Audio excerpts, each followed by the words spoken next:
Hey everybody, David here at the Bossless Reseller for my third video. If you haven't seen my first two, go ahead and check them out. Kind of an introduction to myself and what it is I do. I'm a part-time reseller, getting ready to quit my bank management job and go full-time at the end of the year. Just wanted to put together a quick video today. I'm on my lunch break again. It's Monday. The weekend was okay. Sales were okay. Friday was a little bit slow. Friday was really slow, honestly. I had 3 sales on Friday, which is probably the worst day I've had in a few months. I was feeling a little not too confident and not too great after only having those 3 sales. Saturday picked up. I had 7 sales on Saturday, and then yesterday, Sunday, turned out pretty good. I had 13 sales. So all in all, and then I sold a couple more overnight. I think I took 26 packages to the post office this morning. So not any record-breaking weekend, but a good weekend overall after that slow Friday. But I wanted to put together a quick video. Like I said, I'm on my break from lunch. Just got a few minutes. It's Monday. I think I counted maybe 13 more Mondays left that I have to go to work before I don't have to go to work anymore. I'll just be working the reselling business. I just want to put a quick video together about what you can do to have consistent sales. I know I said that Friday was really slow for me, but like I said, 3 sales was the worst I've had in a few months. I really averaged 9 or 10 a day for the past few months as I've gotten my listings up higher and higher. And I don't get a lot of fluctuation. I mean, I might have a couple of 5 sale days, and I might have as many as maybe 17 or 18 in a day, but both of those days are rare. I really am consistently right around 8 to 10 or 11 a day. Some things that I think that I've done to have consistent sales. One is that you just have to get a certain amount of listings up. If you have 1 or 200 listings up, I just don't think that's enough to have consistent sales. I mean, you'll probably consistently sell 1 or 2 a day. If you want to have more, you got to get more listings up. So what I've done to get to 1,000 listings, and I will say that I feel like I'm almost maxed out with having a full-time job. I'm struggling to maintain 1,000 listings. Struggling because I have to list 10 a day or so to maintain that 1,000. And life gets busy when you're working 40 hours a week. You got kids and sporting events to go watch and things like that. So I've been struggling to stay at 1,000. I was hoping I could get up a little bit higher right here before fourth quarter, but I've been busy, and so like I said, it's been hard to maintain the 1,000. But for me, the way I did it was I just kind of competed with myself. Reach that next level. Always be striving for that next level. So if you're at 100 listings, then set that goal for 150 listings, and it feels really good to get there. And just really focus on your listing number. The sales will come, I think. If you're doing other things right or decent, the sales are going to come. So the most important thing to me is get your listing numbers up. So I've seen a consistent amount of sales, like percentage-wise, of my listings will sell each month. So, and for me, that's about 30%. And so almost 1% a day. So, if I'm at 1,000 listings, I'm selling about 10 things a day. When I had only 400 listings, I was selling about 4 things a day. So that's been consistent for me since about 200 listings all the way up to 1,000, and consistent for me for a couple years. So I think the consistent sales comes from just having a good number of listings, because a certain percentage is bound to sell.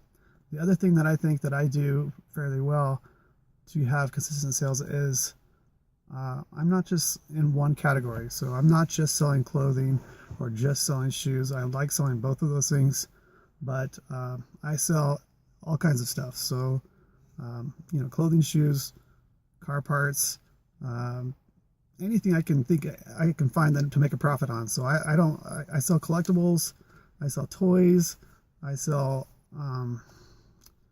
kind of some health products. I mean, basically anything I see, I will look up. So be very curious. When you see something that you think, just say, hey, will that sell on eBay or Amazon for that matter? let's look it up and see what it goes for and see how often it sells. And if you can buy that and then buy that stuff for the right price, then you're good to go. If you can buy some stuff in bulk, that's one way to save some time. I do have a number of listings that I've bought multiple quantities of that sell fairly regularly. So, not every day, but maybe a couple times a week I'll sell one of those products. And so, I have 1,000 listings, but my total number of listings, if you count duplicates or multiple quantities or whatever you want to call it, is more around 1,300. So I would say, one, get your number of listings up as high as you can, that for whatever you have time for. It's putting in the work to get those listings. That's how you're going to be successful, is putting in the work. If you're working, only a few hours a week, then you're going to get back what you put into it. So if you're only working a few hours a day, then that's what you'll get back to. I tend to work a couple hours every weeknight, and I tend to put in a lot of hours on the weekend. I spend a lot of time, and to me, I've been trying to build it up because I was hoping one day I'd be able to go full time. So if you can, the more time you put into it, I think the more you'll do. So one, get your number of listings up. Two, try to spread out, and not even just spread out in categories, but if you can spread out into platforms too. I sell on eBay and Amazon, which are two of the biggest high volume platforms there are. So if you're selling just on Poshmark or something like that, where the volume isn't quite as high, you may want to consider also doing eBay or Amazon, where there's so many buyers, millions and millions of buyers, right? So multiple categories. Maybe sometimes certain categories aren't going to do well, but you'll have all this stuff in other categories that will. So multiple listings, multiple categories. Try a couple different platforms in case one of them's having glitches. We all know that eBay has quite a few glitches. So if it's having, and that's where I'm doing. Right now I'm 90% in eBay, 10% on Amazon. I don't sell very much on Amazon. I only sold one thing this weekend on Amazon. I've been averaging about one item a day. So as I go full time, that's going to be where I put a lot more emphasis, and that'll mean probably changing up my sourcing a little bit. So maybe doing a little more retail arbitrage, so I can get a lot more newer items and things like that. But so maybe a third thing could be, how are you pricing? Everybody has a different opinion on pricing. I'll just tell you what's worked for me, and that's being on the lower end. And I don't mean necessarily always being the cheapest, but how are you going to compete with somebody who has just as good a looking listing as you, the same item in the same condition, and has good feedback, 100% positive feedback. That's what I have, and many other sellers out there have 99% higher. I mean, if a buyer is going and they're looking, I really believe that a lot of them are looking at price. So if they can buy something similar from somebody else for cheaper, and the experience looks the same, then they're probably gonna buy from them. And I think that's why a lot of people buy from me, is I'm on the lower end. I usually try to see who's out there. If somebody has really bad feedback or really bad listing with bad pictures or something like that, or their item just isn't quite as good a condition as mine, then I will price a little bit higher than them. But I generally try to be on the lower end and try to flip my stuff fast. Not everything sells fast, obviously, and I'm not saying that it should be for 100% of whatever you're doing either. Some items are gonna be unique, and then you don't need to price them that low because you may be the only one with them, or there may be only one other, or it might be an item that sells so fast, like a video game or something like that, that you could afford to price it a little bit higher, if you want to wait and get a little bit higher price. Even with video games, I tend to price mine low, and I love that they sell within hours or within a day or two. So unfortunately, I can't find video games as much as I like. If we could all find a Nintendo 64 games, every day, it would make this job a lot easier because they sell so fast. I'll give you one more suggestion, is that follow what eBay suggests. eBay wants you to accept returns. They do, and you're going to be ranked higher. And I think similarly, along with price, if a buyer is comparing two items with yours and someone else's, and everything's the same, but one offers free returns and one doesn't, there's a great chance they're going to go with those free returns. I know everybody has their own opinions and their own comfort level about returns, but there's a reason that all big box retailer stores, Walmart, Target, all of those places offer returns. They don't have to. Nobody's telling them they have to, but it makes financial sense for them because they know that they are going to sell more because people know that if there's a problem, they can return their item. So it's just part of being in a business. You're going to have returns, but you can choose not to, and you can have 0 returns, but you really need to think about how much it's affecting your sales. So are you really selling as much as you could be if you offered free returns or free returns?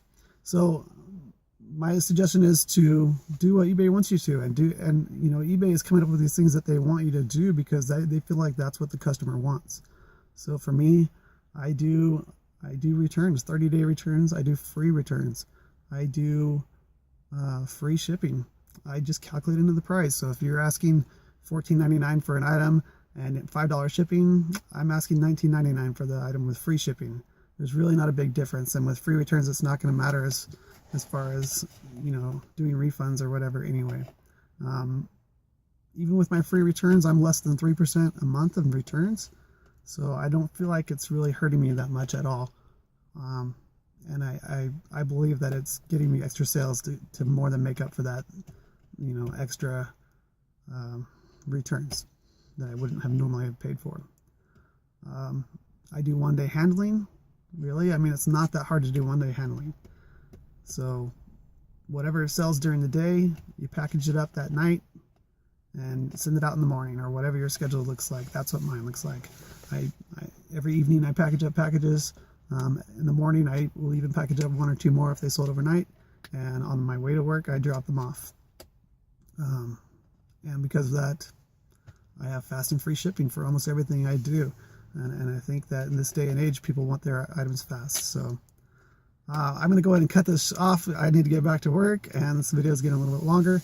I like to try to keep these videos around 10 minutes for now. So just a real quick recap.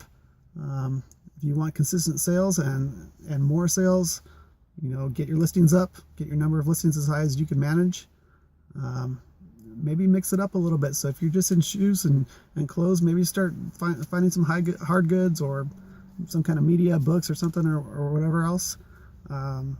If you're only on one platform, at least try a second one and get into that, so that you have that second option. And if something happens to your account, you'll have a backup in you that you could quickly switch into also. So, and then I can't remember what the third one was, but the fourth one was do what eBay wants you to do, right? Follow their suggestions. They're going to rank you higher, and they've done the research as well as many other companies have done, about what works for a business and how to create more sales and stuff like that. So anyway, I'm going to get going. I'm going to cut this off. Once again, my name is David, the Boss List Reseller. Same ID on Instagram, so check me out there. I've got about 10 posts. I post a little bit more there. A few of them are just a link to the videos, but then there's also some other posts. You can see my actual numbers that I've posted on there for sales, for my 60-day total or whatever. So subscribe, comment. If there's something you want me to talk about, let me know and I'll make a video. All right, you guys have a good day. Thanks.